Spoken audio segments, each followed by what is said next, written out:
Hello year one, happy Tuesday. Just going to share my screen. Okay, so it is Tuesday the 2nd of March 2021 and our learning objective today is how do brilliant writers recall familiar events from a story? So our warm-up, we're going to look at the suffix ed today.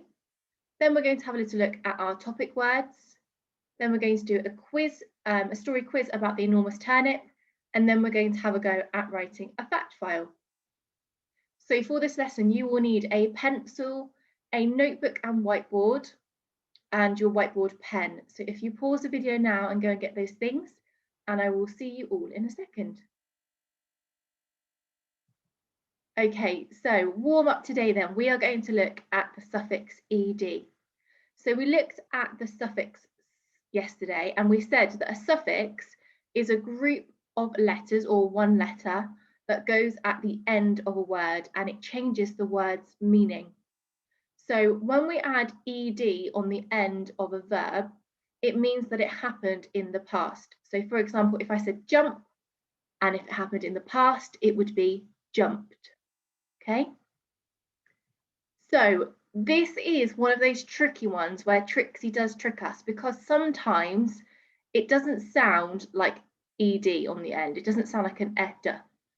It can sound like an id, like hunted, id. It can sound like a d, like burned. It can sound sometimes even like a t sound, mixed, instead of ed. And I've seen lots of children before writing it with one of these on the end instead of ed. So just make sure that Trixie doesn't trick you, okay? Because even though it might sound like an id or a d or a t, we know that it's always ed when we're talking in the past. No matter how it sounds, it's still ed, okay? So let's have a little look. We have got jumped, we have got yelled, and we have got burned, okay? So what I'm going to ask you to do is to have a little look, and then I'm going to get rid of them and we are going to have a go at writing them, okay? So quickly have a little look. Okay, so on your whiteboards or on a piece of paper, what I would like you to do is to first of all have a go at writing jump, jump, j, a, p, jump, j, a, p, jump. Okay, I'm going to have a go. J, a, p, jump. Now what I'm going to ask you to do is to have a go at writing it in the past. So there's the two letters that you need to put on the end. Make sure Trixie isn't tricking you. Jumped kind of makes a t sound. Have a little look. Think about those two letters. What do you need? Adding them onto the end. So we write jumped. Okay, off you go, everybody. Have a go at writing jumped. And then showing me in 3, 2, 1. Does it look like this? If it does, give yourself a massive tick, making sure that you have got all of those sounds and the right suffix. Brilliant, everybody. It looked like this.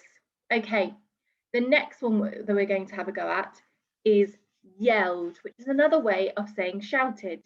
Yelled. So the first part is yell. That's our verb, yell. Okay. Now I'm going to tell you a top tip. It has got a special friend in this word. We have got two L's, two L. Okay. So yell. We're writing yell. Making sure you've got your D senders and A senders. Yell. Y-E-L. Yell. And then after you've done that, can you make it so it's in the past? So it's yelled, yelled, using those two letters that you need. Yelled.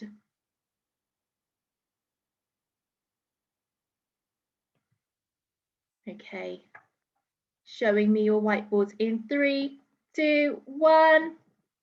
Does it look like that? Making sure that you haven't been tricked. It's not a D, it's ED. And it looks like this. Okay, perfect, everybody. Now, the next one, I've just realised I've used it as an example over here. So have a quick look. Our next one is burned. Okay, our next one is burned. I'm going to scribble it out so you can't see it anymore. Like this. Scribbling it out because we want to have a go on our own. Okay, so burned. We have got b, n, and then it makes a d sound. But we know that that d isn't just a d, it's ed. So let's think about our verb first of all, which is burn. B, n, burn. It is nurse with a purse. So have a go at writing burn. B, nurse with a purse. Burn. Not just burn though, it happened in the past. Think about what you need on the end. Burned. Burned. 2 of those letters. Okay. Are you ready? 3, 2, 1. And does yours look like this? And on the board, there we go. Perfect, everybody. Well done. So all I can say is, top tip, don't let Trixie trick you, because even though it makes a letter sound at the end, it's always ED when we're talking in the past. Okay, so I would like you to shout out at me what we are looking at today in our warm-ups. It is what goes on the end of a word? A suffix. Well done, everybody. Perfect. Right, let's now go on to our spellings. We have got woman, turnip, pulled, mouse, shouted, enormous, and together. Okay, going to go back. My turn, your turn. My turn.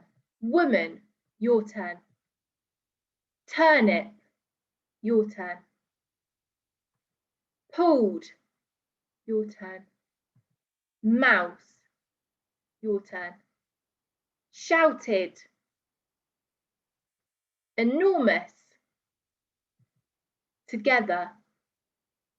Okay, and we can think of some actions for this. So for example, when we're doing shouted, we can do this. When we've got together, helping together, enormous, we could do enormous like that. Okay, so top tip for these spellings is to make sure, again, with the ED at the end, that you're not getting tricked, remembering how we can separate some words. So for example, when we have got together, we've split it into 3 parts: to, get, her. Okay, so our spotlight spellings today. Then we have got some of our red words. We have got come, old, little. Okay, so let's have a little look at those red words a bit more in detail.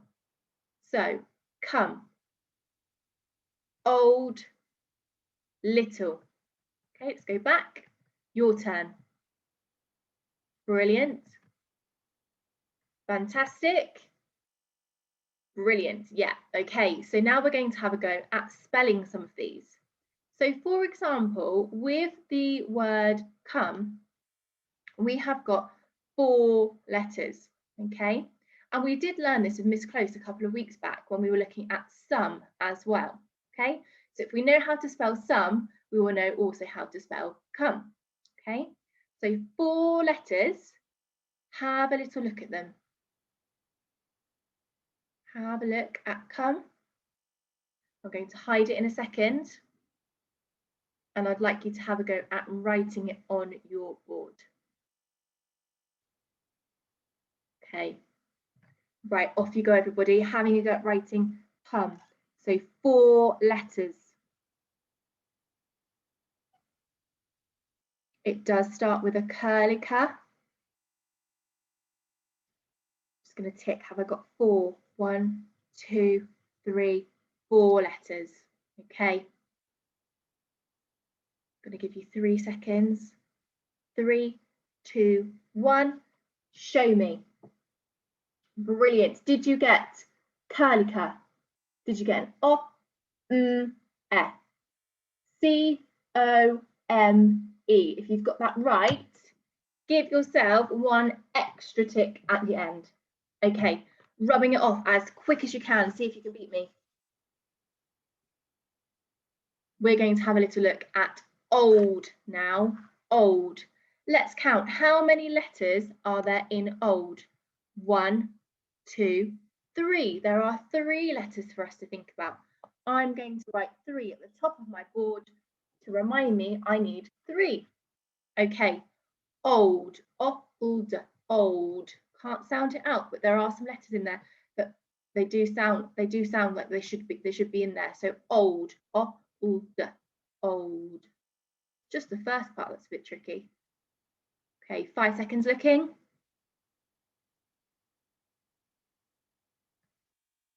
And it's vanished. Let's have a go at writing old.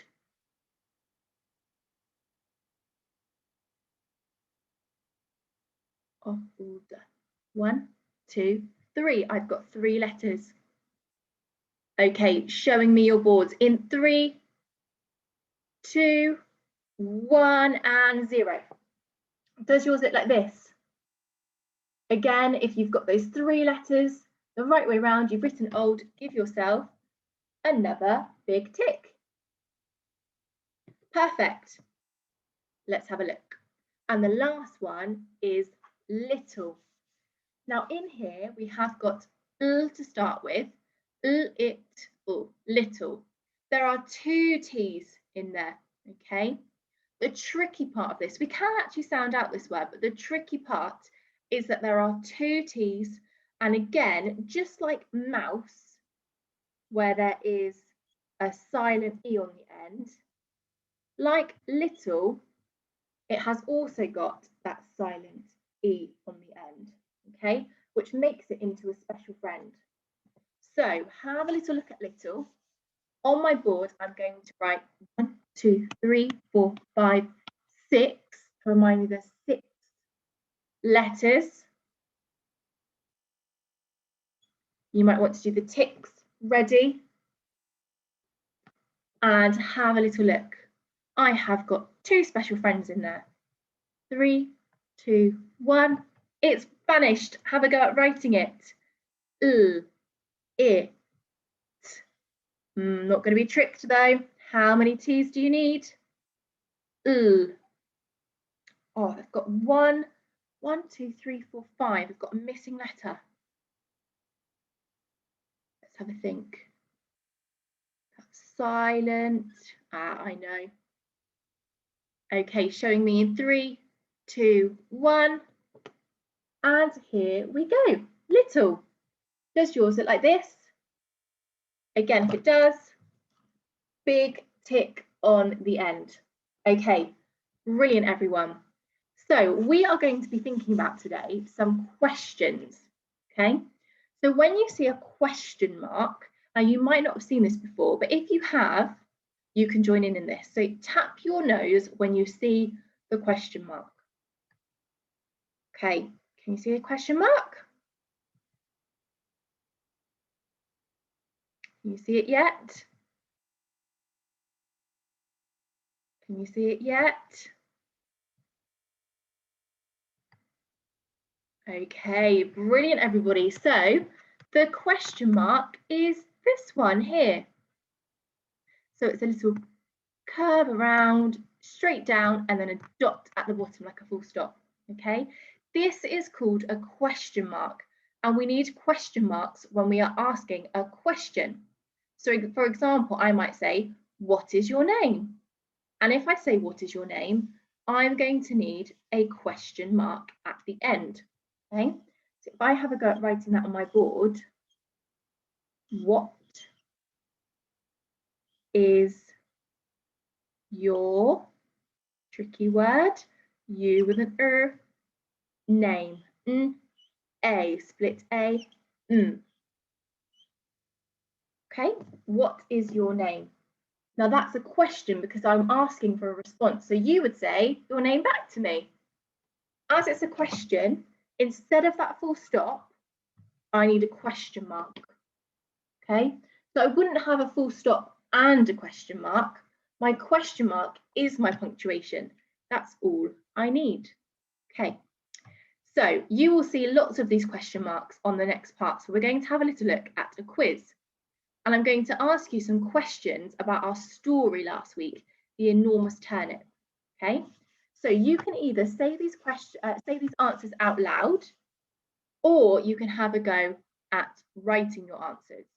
Okay, so the first question: where was the event or story based? Where was it? Was it in the sea? Was it on a farm? Was it in a garden? Was it in space? Where was the event or the story based? Have a go, have a little think. 5, 4, 3, 2, 1, 0. It was a farm. Give me a thumbs up if you got that right. Brilliant. Okay, next question. What grew? So I'm asking a question. I've got my question mark there.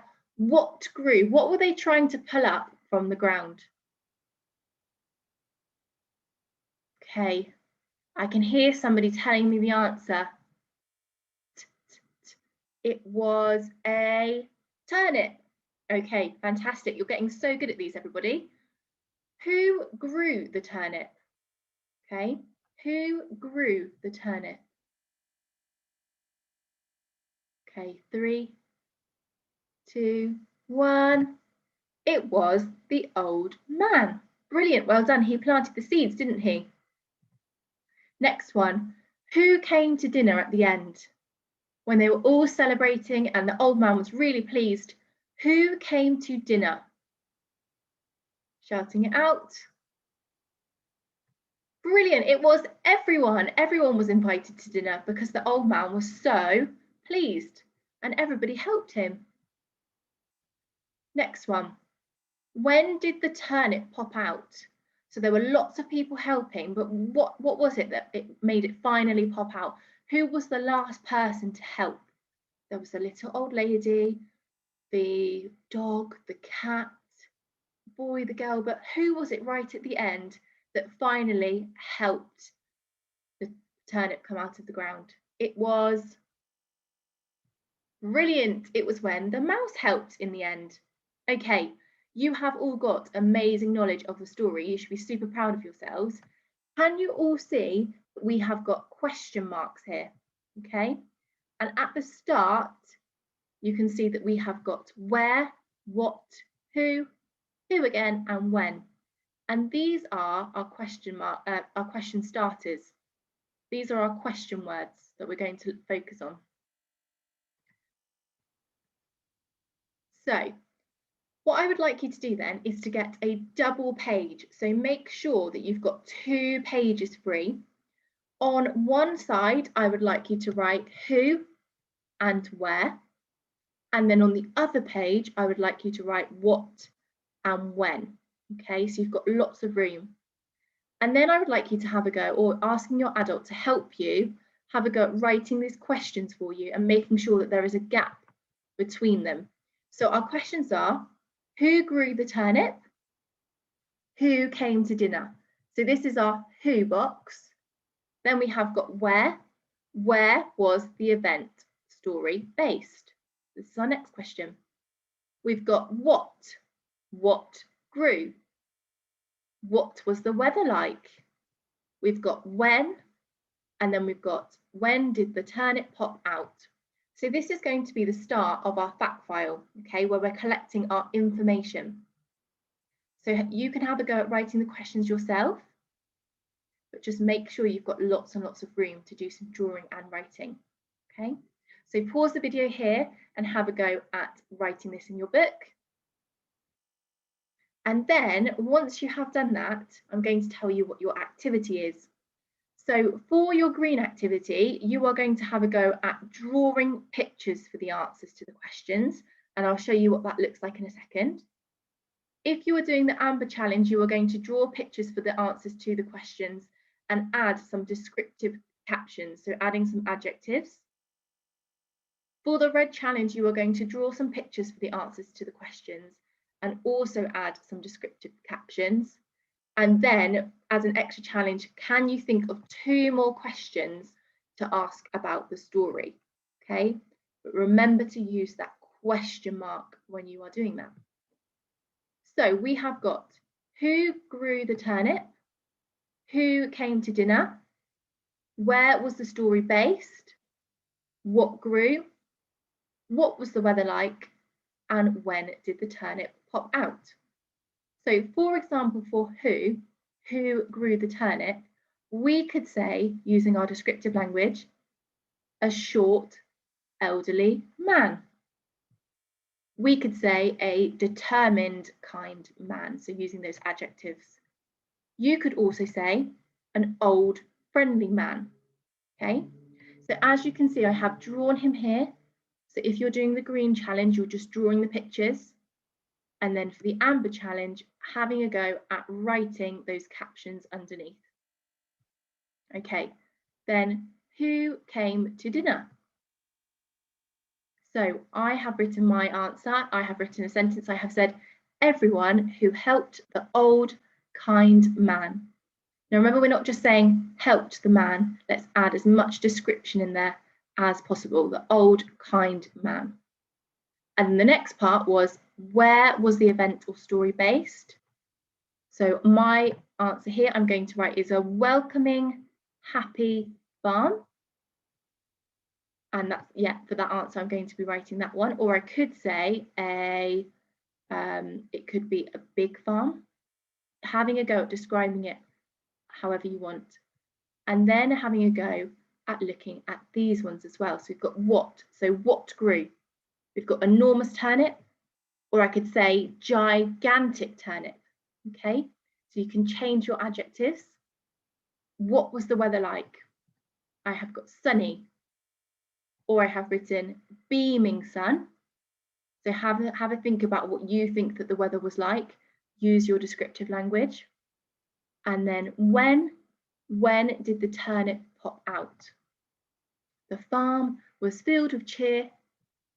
The loudest noise occurred. And I have also written, the small but strong mouse saved the day. So having a go for the amber challenge at writing some short descriptive captions or sentences. For the green challenge, you are having a go at just drawing the pictures to the answers, okay?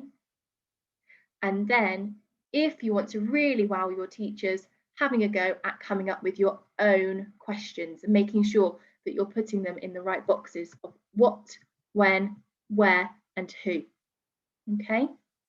So it should look something like this, ready to help us for tomorrow. Okay, well done everybody. Okay, remember to send your work to the Tapestry so your teachers can have a little look at it. Make sure that you put as much detail in there as possible because it's going to really help you with our task tomorrow. I hope you all have a really good day and I will see you all very soon. Bye everyone.